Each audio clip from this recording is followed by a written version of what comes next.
En direct de Nice, le Grand Matin Sud Radio.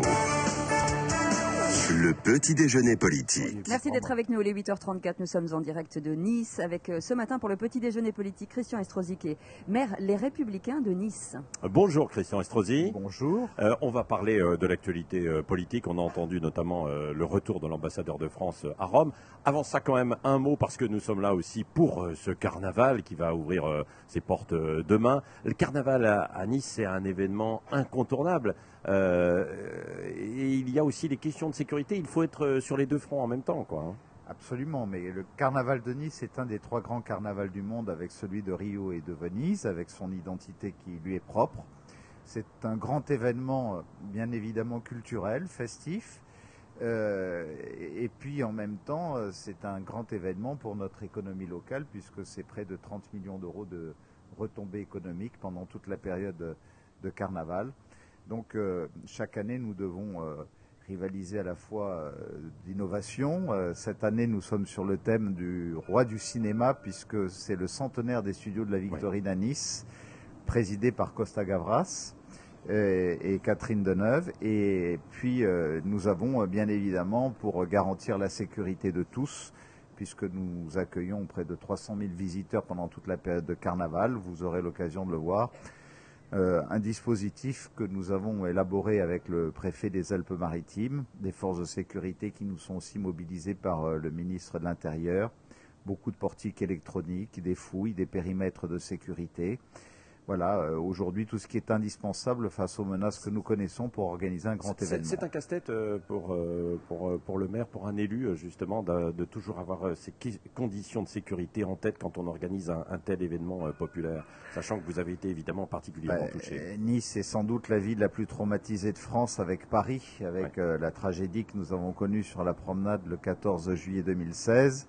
Et aujourd'hui, je dirais que dans une ville où nous sommes obligés de nourrir notre économie aussi au-delà de notre industrie et du tourisme traditionnel sur une grande politique événementielle, culturelle, sportive, économique aussi et du monde des affaires, obligés de calculer que chaque événement doit intégrer à peu près 20% de son coût d'organisation pour des mesures de sécurité. Oui. Un mot, Denise Fabre, qui était notre invitée exceptionnelle tout à l'heure à 8h moins le quart, nous disait qu'elle, c'est une niçoise, qu'elle a vu toute la transformation de la ville et que Nice... Moi aussi, je suis niçois. Et oui, et vous aussi, bien sûr, bien sûr. Évidemment. Mais qu'elle a vu cette transformation, que Nice a gardé son âme, mais qu'elle s'est, entre guillemets, réveillée. C'est-à-dire qu'elle est devenue attractive pour l'emploi, pour effectivement attirer des investisseurs ici. Et que ce n'est plus uniquement une ville touristique. Il y a 10 ans, lorsque j'ai été élu, il y avait 8 millions de passagers à l'aéroport de Nice, qui est le 2e aéroport international. Il y en a 14 millions au 31 décembre. Qu'est-ce qui s'est passé en 10 ans? J'ai apporté une opération d'intérêt national sur 15 000 hectares dans la plaine du Var où nous bâtissons la ville nouvelle autour des écotechnologies et se sont implantés Schneider Electric, Veolia, Cisco, IBM, le Central Énergie Atomique avec un campus universitaire dédié à l'écologie, à l'environnement, au smart grid et aussi à la santé.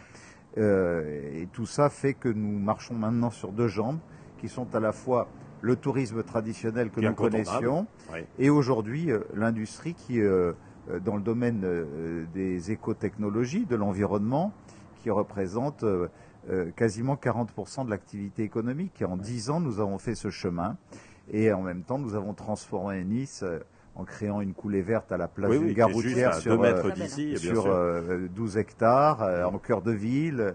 Nous inaugurons tronçon par tronçon cette année près de 15 km de lignes de tramway. C'est un chantier que j'ai lancé il y a 10 ans et qui fait que d'ici la fin de l'année, vous irez de l'aéroport à l'ouest au port de Nice en moins de 23 minutes. C'est-à-dire une évolution de la mobilité et en même temps des investissements considérables puisque si je regarde ce que nous aurons investi avec près de 1 milliard d'euros d'investissement public, nous aurons généré à côté de ça près de 4 milliards d'euros d'investissement privé. C'est cet effet levier qui fait que nous avons créé cette dynamique. Oui. L'ambassadeur de France, on va venir aux questions d'actualité. L'ambassadeur de France donc, va être de retour à Rome, hein, ça a été annoncé ce matin.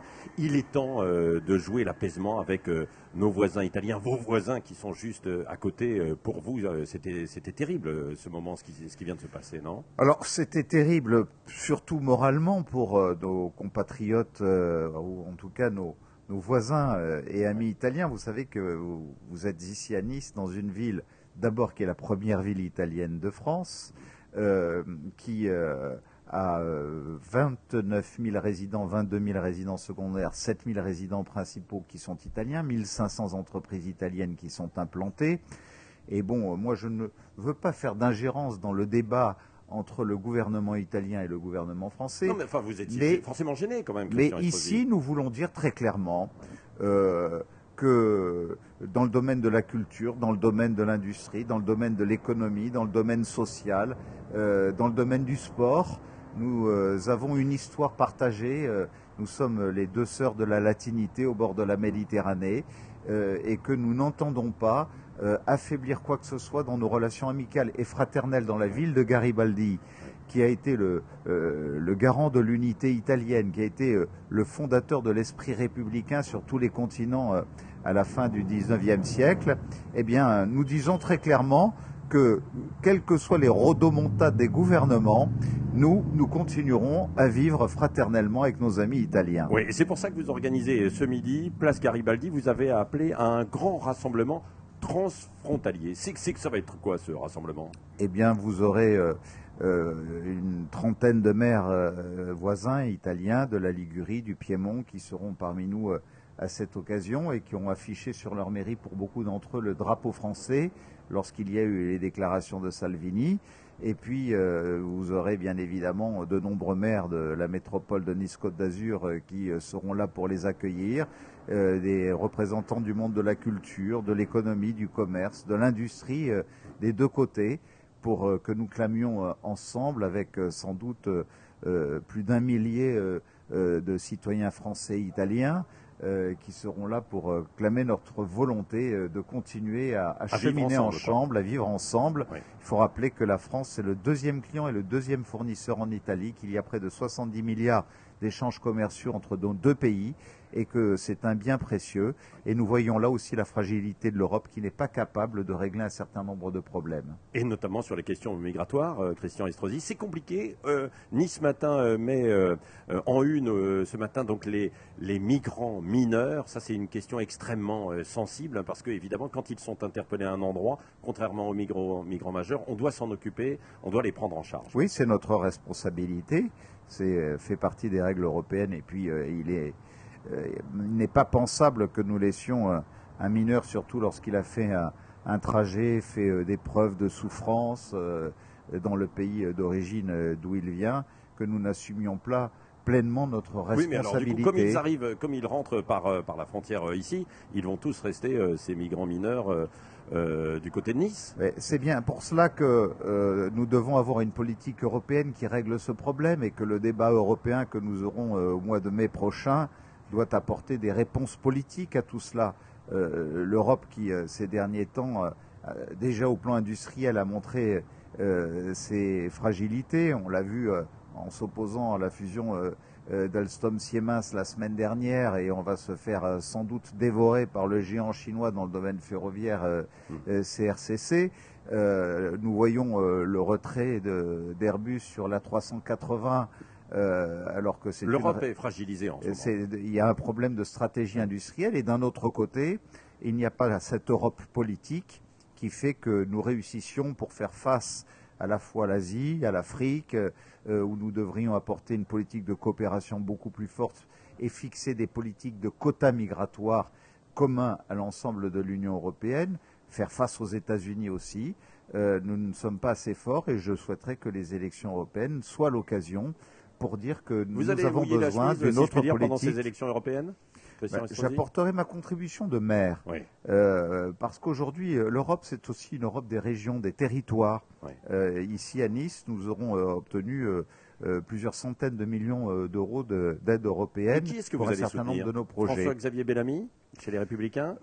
Moi, je suis républicain, adhérent, cotisant. Oui. Mais en même temps, j'ai des convictions et des valeurs. J'attends de voir les projets. Oui. Pour l'instant, vous n'êtes pas convaincu. Et pour moi, ces projets doivent d'abord être des projets qui s'adressent au territoire, parce que ce sont eux qui créent de la croissance, de l'innovation et de l'emploi. Et donc, je serai attentif. Mais sachez une chose, c'est que je ferai tout ce qu'il faut pour que nous mettions ici, comme ailleurs, comme d'habitude, en échec les extrêmes, et notamment le Rassemblement national. Rapidement, la politique aussi. Virginie Calmels quitte le milieu politique. C'est un départ que vous allez regretter? Celui que je regrette surtout, c'est celui d'Alain Juppé à Bordeaux. Il a particulièrement bien géré son atterrissage personnel, j'en conviens, et en plus, il a la dimension, l'expérience, les qualités pour siéger au Conseil constitutionnel. J'espère qu'il a aussi bien géré l'atterrissage de sa succession à Bordeaux, parce que quand on a des engagements avec ses citoyens, et moi j'en ai ici, où je me suis engagé à me consacrer à eux et rien qu'à eux pour les années qui viennent, il faut aussi ne pas laisser... Un mandat local est tout aussi important, voire plus important qu'un mandat national. Là, en l'occurrence, ce n'est pas un mandat, puisque c'est le Conseil constitutionnel. Mais... Emmanuel Macron a mis 1 an et demi à le comprendre, puisque il a d'abord uniquement discuté avec le Parlement pour ses réformes, et il s'est mis à dos l'ensemble des territoires de France. Il a compris aujourd'hui que c'était d'abord vers les territoires de France qu'il fallait se tourner, et essentiellement vers les maires. J'ai pour coutume de dire que dans notre pays, au fond, puisque nous représentons 70% de la commande publique par rapport à l'État, les maires font tout et le président fait le reste. C'est une formule qui a son sens, et le président l'a compris. Il parle aujourd'hui aux maires de France. Et lorsque je vois des parlementaires qui voulaient nous ramener la taxe carbone, au moment où le président va vers les Français et vers les maires, voir des parlementaires qui se replient sur eux-mêmes et qui font le chemin inverse sans écouter les territoires, eh bien... Là, il y a un problème de déconnexion. On voit qu'il y a un problème de déconnexion. Oui, justement, sur ce plan de la transition écologique, vous développez beaucoup l'écomobilité, ici à Nice. Beaucoup. En 2 mots, de quoi s'agit-il? En 2 mots, je viens d'ailleurs de signer une convention avec le président d'EDF, où nous sommes en train de déployer 480 bornes de recharge rapide sur l'ensemble de la métropole de Nice-Côte d'Azur. Depuis maintenant près de 10 ans, nous avons des véhicules électriques en libre service. J'ai fait la gratuité des places de stationnement pour les véhicules hybrides rechargeables et les véhicules électriques, en même temps que nous apportons une aide de 2 000 € à tous les acquéreurs de véhicules électriques et une aide à tous les acquéreurs de 2 roues à énergie et à impulsion électrique. Oui. À propos aussi du grand débat, Laurent Wauquiez saisit le CSA pour les meetings, entre guillemets, dit-il, d'Emmanuel Macron. Trop de temps de parole. Je trouve extraordinaire qu'on ait jugé souvent dans plusieurs appareils politiques, et puis chez un certain nombre de personnalités, que le président n'allait pas assez à la rencontre des territoires, n'écoutait pas assez, ne dialoguait pas assez pendant toute la première partie de son mandat. Puis le jour où il consacre beaucoup de temps pour aller sur tous les territoires de France, on se met à le lui reprocher. Eh bien, je ne serai pas de ceux qui le lui reprochent. Oui. Un mot sur les gilets jaunes, il est temps que ça cesse, les samedis. Ici, vous avez souffert aussi à Nice. Nous avons eu, notamment au mois de décembre, l'économie du commerce niçois qui a souffert. Je remercie en tout cas les gilets jaunes d'avoir manifesté pacifiquement, puisqu'il n'y a pas eu de casse chez nous. Mais il est temps que ça cesse. À un moment, les choses doivent avoir un terme. Simplement, il y a un débat aujourd'hui qui permet à tout le monde de s'exprimer. C'est une bonne chose.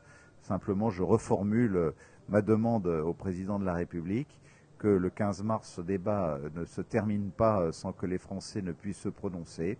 Je pense qu'il faut qu'il y ait un référendum à questions multiples pour leur permettre d'arbitrer un certain nombre de sujets qui seront sortis leaders de ce débat.